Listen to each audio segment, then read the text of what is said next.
Have you ever gotten to a point in your life where you felt like you lost yourself? This happened to me. This happens usually after a traumatic event in your life. It happened to me after a divorce, after 23 years of being married. How did I find myself again? I'm going to share with you today some key strategies that I used to find who I was again. I had lost myself. The thing is, many of us do this when we're married, we have children, we go through life, we have different careers, and we sometimes lose the essence of who we truly are on the inside.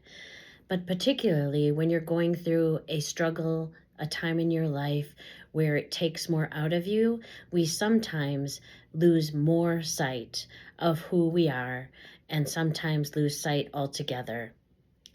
So some of the strategies I used to help me to get back to seeing who I truly was again were implementing daily routines that helped me to empower myself again.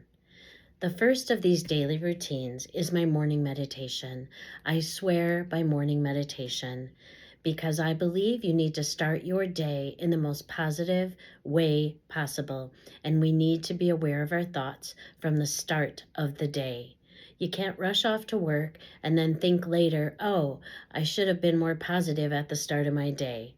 How we start our day dictates how most of our day is going to be, unless we catch ourselves later. But I don't know about you, but I'd rather catch myself early on in the day rather than later, because I want every day to be the best day possible in my life. The second strategy I used was having a gratitude practice, being grateful from the moment I got out of bed until I went to bed that night, being grateful for every little thing. And I even went so far as to physically put my feet on the ground in the morning, one foot then the other, saying, thank you. I'm blessed. Whatever it takes, using simple words connected to actions, whether you believe it at the time or not, to tell yourself how blessed you are, because being grateful can get you in a much better place and get you back to who you truly are. And the third practice I'm going to share with you today that allowed me to find myself again is being a positive thinker. I naturally was a positive thinker. However, when a difficult time happened in my life, I found it difficult to stay positive. So I implemented positive thinking practices throughout the day. First, becoming aware of what I was thinking, whether it was negative or positive, but then after time, exchanging a negative thought for a positive thought, using positive affirmations as well, but truly forcing yourself to get into a positive mood rather than a negative mood is definitely one way to get there.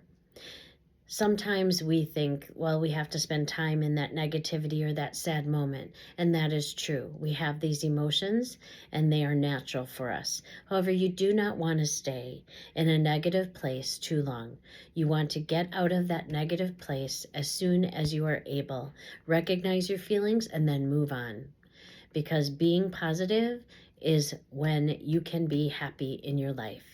So these three practices are very simple ways that I was able to find myself again.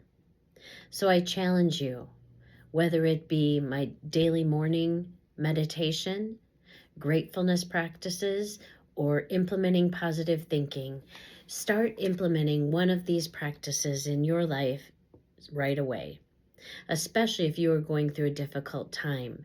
Those are the times when we need to be more purposeful in our actions. However, I am here to tell you that I've gotten myself to a much happier, more solid place of being who I am and dreaming about my future again. And if something negative were to happen in my life, something traumatic, I do believe I would survive it much better than I did before by implementing the practices I just shared with you on a daily basis.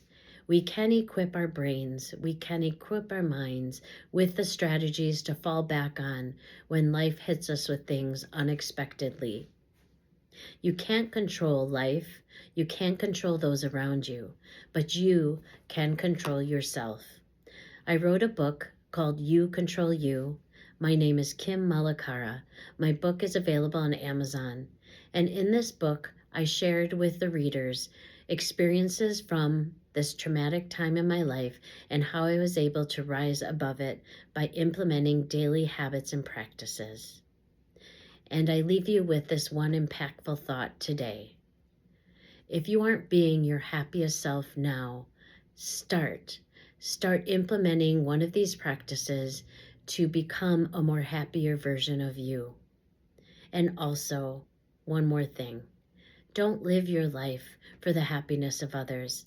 I'm not saying to be selfish or be mean to others, but you have to live your life for your own happiness.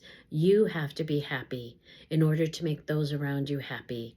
You have to feel empowered in order to empower those in your life and to be good for your family, your friends, and your community.